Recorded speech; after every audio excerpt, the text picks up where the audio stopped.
mobil Kalia ada dirawat di rumah sakit. Katanya ada sempat mobil.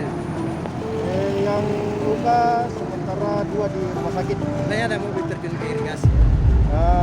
Mobil Toyota Kalia yang tergelincir ke irigasi dan sudah dievakuasi. Itu setelah diseruduk Pak ya dari Iya,